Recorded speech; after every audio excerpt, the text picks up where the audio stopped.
ओम नमः शिवाय।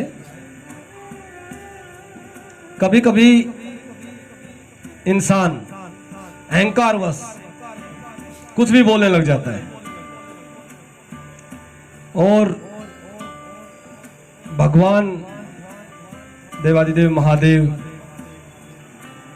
अहंकार को बिल्कुल भी पसंद नहीं करते। जैसे ही हम अहंकार कर बैठते हैं, बाबा उस अहंकार को तोड़ने के लिए हमें कुछ ना कुछ ऐसा करिश्मा दिखाते हैं कि जिससे हमारा अहंकार चूर चूर हो जाता है। ऐसे ही अहंकारवश एक बार विंध्य पर्वत ने ये अपने मन में विचार किया कि मेरे से बड़ा कोई नहीं है। और जैसे ही उसके मन में यह विचार आया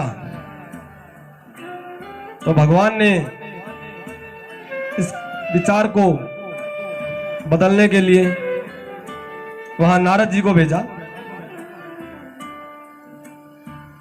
और नारद जी ने जाकर कहा, हे विंध्य, तुम क्या विचार कर रहे हैं? विंध्य पर्वत ने कहा कि मेरे से ऊंचा आज कोई नहीं है। नारद जी ने कहा, नहीं विंध्य, सुमेरु पर्वत तो आपसे बहुत ऊंचे हैं। और जैसे ही उन्होंने ये बताया तो विंध्य पर्वत का मान भंग हो गया और उन्होंने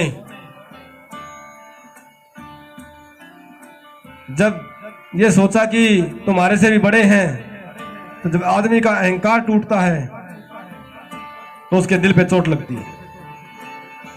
और विंध्य पर्वत इस अग्नि में जलने लगे।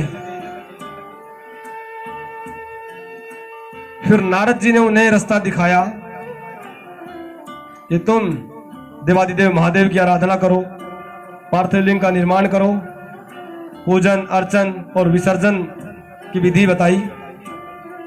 विंध्य पर्वत बाबा महादेव का पूजन अर्चन करने लगे और हर रोज विसर्जन करते। मां नर्मदा,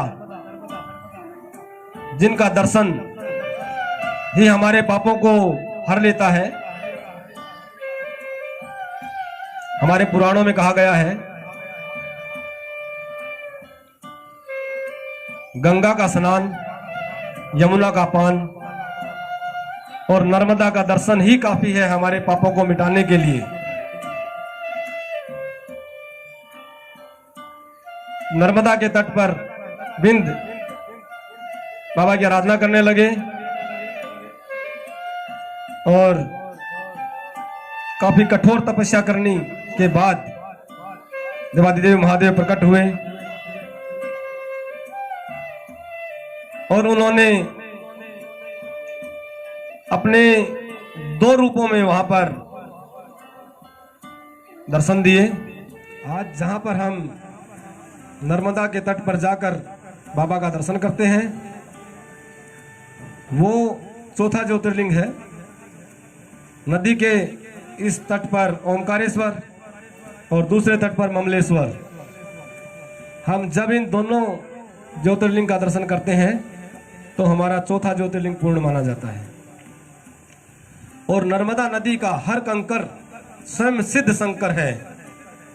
जब हम नर्मदा नदी से कोई भी शिवलिंग लेके आते हैं घर पे, तो आपके पास कोई ब्राह्मण देव है, उनसे आप प्रतिष्ठा कराएं ना कराएं, वो स्वयं सिद्ध शंकर हैं। और नर्मदा का हर कंकर शंकर है, उसे प्राण प्रतिष्ठित करने की भी आवश्यकता नहीं है। आप नर्मदा नदी से देवादिदेव महादेव को अपने घर पे लाकर विराजमान करें और उनकी पूजा अर्चन करें और जीवन में सभी सुखों की प्राप्ति करें। इसी शुभकामना के साथ ओमकारेश्वर महादेव भगवान की जय।